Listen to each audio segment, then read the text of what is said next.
سائر في طريق الحق يا جند الله جند الله جند الله جند الله الرحیم نحمدہ ونصلی علی رسولہ الکریم اما بعد۔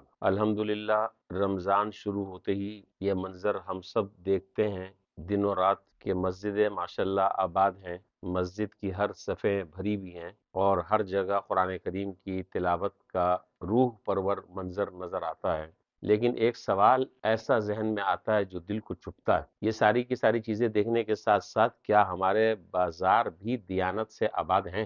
آج کا جو موضوع ہے ہمارا، جس پر آج انشاءاللہ بات کرنی ہے، وہ ہے ذخیرہ اندوزی، جس کو فقہ کی کتابوں میں اور حدیث میں احتکار کہا جاتا ہے۔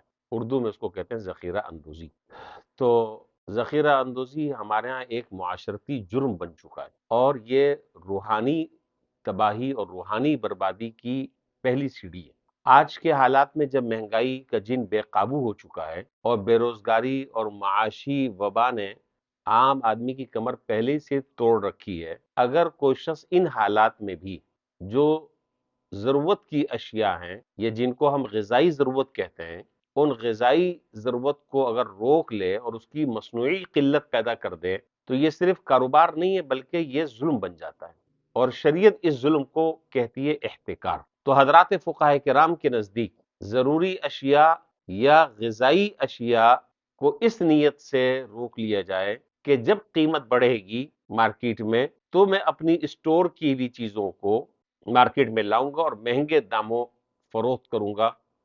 اس کو احتکار اور ذخیرہ اندوزی کہتے ہیں۔ مثلا آٹا ہے، چاول ہے، دالیں ہیں، گھی ہے، دوائیاں ہیں، روزمرہ کی جو چیزیں ہیں یہ مراد ہیں جس کی ہر آدمی کو ضرورت پڑتی ہے۔ روزہ بھی چل رہا ہے، نمازیں بھی صف اول میں چل رہی ہیں، قرآن کریم کی تلاوت کا بھی روزانہ یومیہ کے اعتبار سے ماشاءاللہ 4 5 پارے پڑھنے کا معمول ہے، چلتے پھرتے اٹھتے بیٹھتے تسبیحات بھی چل رہی ہیں وغیرہ وغیرہ، یہ سارے کام اپنی اپنی جگہ چل رہے ہیں۔ لیکن سوال یہ ہے کہ خدا نخواستہ یہ آدمی جو ان عبادات میں مصروف ہے کہیں وہ اس جرم میں تو مبتلا نہیں ہے؟ اپنے آپ کو وہ سمجھ رہا ہے کہ میں بہت نیک کام کر رہا ہوں، یقیناً یہ سارے نیک کام ہیں، اس میں کوئی دو رائے نہیں ہے، لیکن وہ نیکی کہ جس سے آپ عام انسانوں کا گلا دبا رہے ہیں اور مصنوعی قلت پیدا کر کر ان کو تکلیف میں مبتلا کر کر اپنی منمانی قیمتیں اور ریٹ آپ وصول کر رہے ہیں، یہ شریعت میں بہت گھناؤنا جرم کہلاتا ہے۔ چنانچہ حدیث شریف میں جناب نبی کریم صلی اللہ علیہ وسلم نے فرمایا، عجیب حدیث ہے، بڑی عجیب حدیث ہے، اور یہ ہمیشہ ہر دکاندار کو، آپ میں سے بہت سارے حضرات جو ہے وہ دکان والے بھی ہوں گے، کاروبار والے بھی ہوں گے اور سامان بھی بیچتے ہوں گے، بہت سارے حضرات ہیں، تو یاد رکھیں یہ حدیث۔ حضور نے فرمایا کہ من احتکر علی المسلمین طعامہم ضربہ اللہ بالجزام والافلاس۔ آپ نے فرمایا کہ جو آدمی مسلمانوں کے کھانوں کو ان کے اوپر تنگ کر دے، یعنی مسلمانوں کی جو غذائی ضرورتیں ہیں، جو اجناس ہیں، ان کی مصنوعی قلت پیدا کر دے اور مصنوعی قلت پیدا کر کر ان کو روک لے اور پھر مہنگے داموں فروخت کرے، فرمایا کہ اللہ تعالیٰ اس کو کوڑ کے مرض میں مبتلا کر دیں گے، الیاذ باللہ۔ اللہ تعالیٰ اسے کوڑ کے مرض میں مبتلا کر دیں گے اور اللہ تعالیٰ اس کو غربت میں مبتلا کر دیں گے، افلاس میں مبتلا کر دیں گے۔ سوال ہی پیدا نہیں ہوتا کہ وہ آدمی جو ہے وہ سکون اور راحت کے ساتھ اپنی زندگی گزار لے، ممکن ہی نہیں ہے۔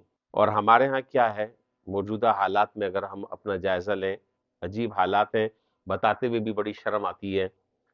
موجودہ حالات میں ہم مسلمانوں کا حال یہ ہے کہ جو ہی رمضان شروع ہوا ہم نے ذخیرہ اندوزی کی سنگین صورتیں اختیار کر لی۔ قدرتی آفات آتی ہیں، یہ سب آپ دیکھ رہے ہیں، قدرتی آفات آتی ہیں تو جن چیزوں کی ضرورت پڑتی ہے ان کو روک لیا جاتا ہے، پھر مہنگے داموں اس کو مارکیٹ میں لے کر آتے ہیں، مہنگے داموں بیچتے ہیں تاکہ نفع جو ہے وہ زیادہ سے زیادہ ہو۔ دوائیوں کی ضرورت ہے، دوائیوں کے سٹاک روک لیا۔ خیمے ہیں، ان کو روک لیا، جی مارکیٹ میں نہیں ہے۔